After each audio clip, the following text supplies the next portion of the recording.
Hello friend, मैं आनंद राज।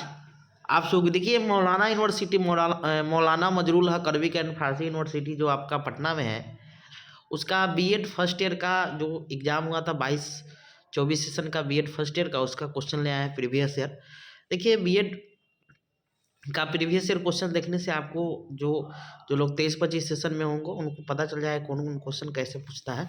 तो previous year question देखना जरूरी है। तो इसमें कोर्स 1 से लेकर आपका जो मेथड होता है 7 तक, वो सब आपको इसमें हम बताएंगे। देखिए, दूसरा चीज़ है कि किन्हीं को नोट्स लेना है, या मान लीजिए आपको ऑनलाइन क्लास करना है, अभी लाइव क्लास चल रहा है ऑनलाइन, समझे, तो इस नंबर पर व्हाट्सएप करके आप क्लास के बारे में जानकारी ले सकते हैं। 95, या नोट्स लेना होगा तो पूरा कोर्स का मिल जाएगा बहुत कम पेमेंट करके। 9576002401 पर व्हाट्सएप करके क्लास के बारे में या नोट्स के बारे में जानकारी ले सकते हैं। चलिए हम लोग स्टार्ट करते हैं।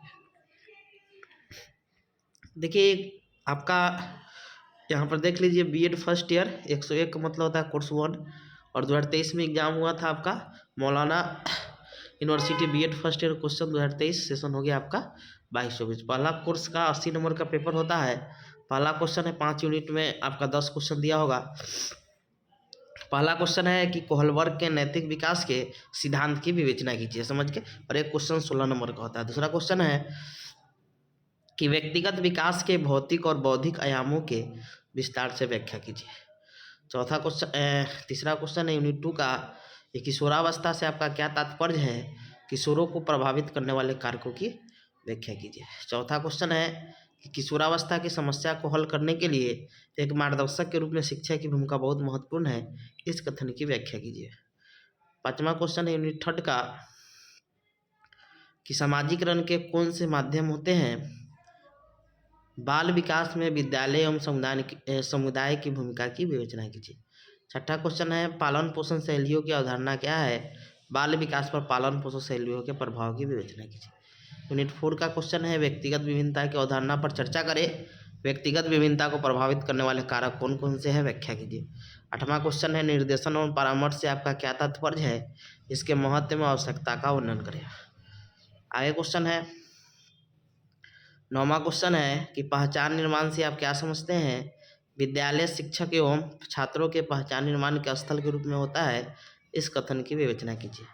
10वां क्वेश्चन है पहचान निर्माण में तकनीकी एवं वैश्वीकरण की भूमिका का वर्णन कीजिए। अब आते हैं हम लोग कोर्स 2 जो आपका कंटेम्प्रेरी इंडियन एजुकेशन है, ये भी 80 नंबर का पेपर होता है। पहला क्वेश्चन है कि शिक्षा से आपका क्या तात्पर्य है, शिक्षा के प्रकारों का विस्तार से वर्णन कीजिए। दूसरा क्वेश्चन है एक समाज और राष्ट्र के संबंध में शिक्षा के उद्देश्यों का वर्णन कीजिए। यूनिट 2 का क्वेश्चन है कोठारी आयोग 1964-66 ने प्राथमिक शिक्षा के संदर्भ में क्या सुझाव दिया है, स्पष्ट करें। चौथा क्वेश्चन है भारतीय संविधान में वर्णित शैक्षिक प्रावधानों की विवेचना कीजिए। यूनिट 3 का क्वेश्चन है कि आदर्शवाद एवं प्रकृतिवाद के अनुसार शिक्षा के उद्देश्य और शिक्षण विधि की व्याख्या कीजिए। छठा क्वेश्चन है दर्शन क्या है, दर्शन की शाखाओं का विस्तार पूर्वक वर्णन कीजिए। यूनिट 4 का क्वेश्चन है रविन्द्रनाथ टैगोर के शैक्षिक विचारों पर प्रकाश डालें। और 8वां है जॉन डेवी और रूसो के शैक्षिक योगदान की तुलना कीजिए।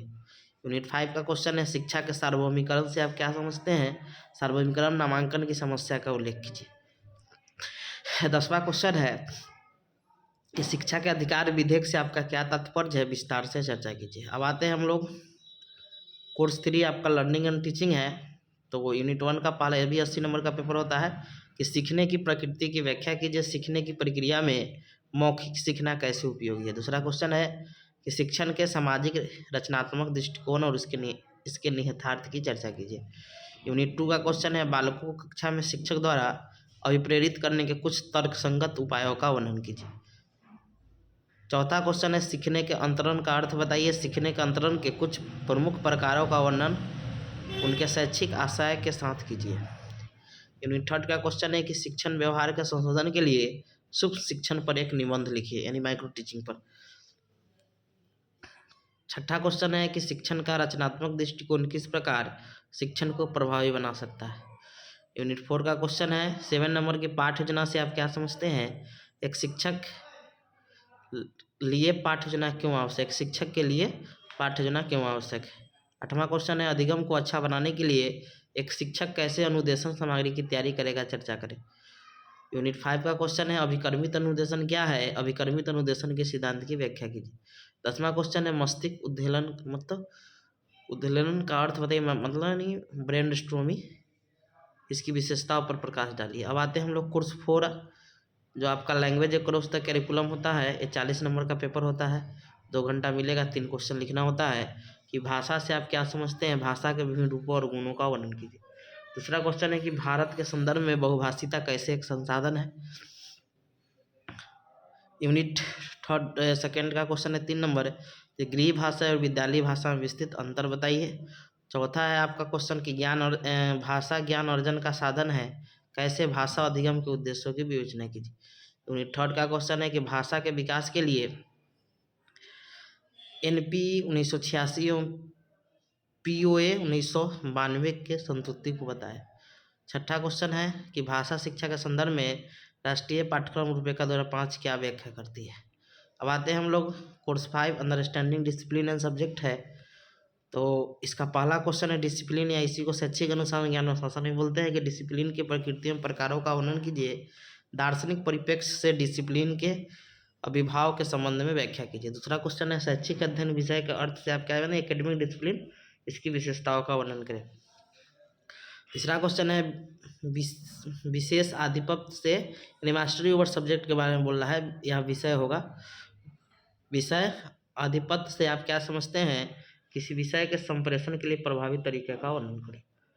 चौथा क्वेश्चन है किसी विषय में किए जाने वाले शोध के विभिन्न सोपानों का वर्णन करें।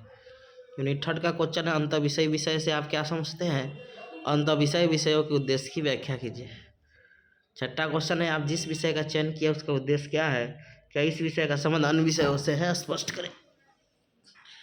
अब आते हैं हम लोग course 6 gender school and society है, ये भी 40 नंबर का होता है कि नारीवाद क्या है, रूढ़िवाद को कम करने में नारीवाद की भूमिका का चर्चा करें। अगला क्वेश्चन है कि स्वतंत्रता के बाद महिला शिक्षा पर आयोग एवं समितियों की सिफारिश पर चर्चा करें, यानी स्वतंत्र के बाद जो महिला शिक्षा पर जो विभिन्न आयोग बना उसका क्या मतलब सिफारिश था, वो चीज़ बताना है। अगला क्वेश्चन है यूनिट 2 का कि पारंपरिक लिंग भूमिकाओं से आप क्या समझते हैं, किसी के लिंग की पहचान निर्माण को एक समाज कैसे प्रभावित करता है। चौथा क्वेश्चन है कि विघटनकारी सिद्धांत तथा लिंग मुद्दे पर इसके प्रभाव का वर्णन करें। यूनिट 3 का क्वेश्चन है लैंगिक मुद्दे के संदर्भ में परिवर्तन के अभिकर्ता के रूप में अध्यापक की भूमिका का वर्णन करें। छठा क्वेश्चन है निम्नलिखित 2 पर संक्षिप्त टिप्पणी लिखे। लैंगिक अध्ययन की आवश्यकता, लैंगिक भूमिकाओं को बढ़ावा देने में छिपे पाठ्यक्रम की भूमिका, यौन शिक्षा, सेक्स एजुकेशन। अब आते हैं हम लोग मेथड में, बायोलॉजिकल साइंस का क्वेश्चन है, ये भी 40 नंबर का होता है कि जीव विज्ञान शिक्षण क्या है, जीव विज्ञान शिक्षण के प्रकृति एवं उद्देश्यों की विवेचना कीजिए। दूसरा क्वेश्चन है कि जीव विज्ञान शिक्षण के वैज्ञानिक दृष्टिकोण क्या है, जीव विज्ञान शिक्षण में वैज्ञानिक दृष्टिकोण एवं वैज्ञानिक विधि के मुख्य उद्देश्यों की भूमिका का विवेचना कीजिए। यूनिट 2 का क्वेश्चन है कि जीव विज्ञान पाठ्यक्रम क्या है, जीव विज्ञान पाठ्यक्रम के मुख्य सिद्धांतों का वर्णन करें। चौथा निम्नलिखित इन 2 पर संक्षिप्त टिप्पणी लिखे। जीव विज्ञान पाठ्यक्रम में नवीन प्रवृत्तियाँ, जीव विज्ञान पाठ्यक्रम के दोष, NCF। अब यूनिट 3 में आते हैं कि जीव विज्ञान शिक्षण की प्रमुख विधियाँ कौन कौन सी है, इस विषय को प्रदर्शन विधि से पढ़ाने की विवेचना करें। छठा क्वेश्चन निम्नलिखित 2 पर संक्षिप्त टिप्पणी लिखे। जीव विज्ञान में सह पाठ्यक्रम का महत्व, कोर करिकुलम एक्टिविटी का, दल शिक्षण, शिक्षण सामग्री, उपलब्धि परीक्षण। ये आपका खत्म हो गया। इसका VVIP क्वेश्चन बहुत जल्दी कर देंगे। Thank you.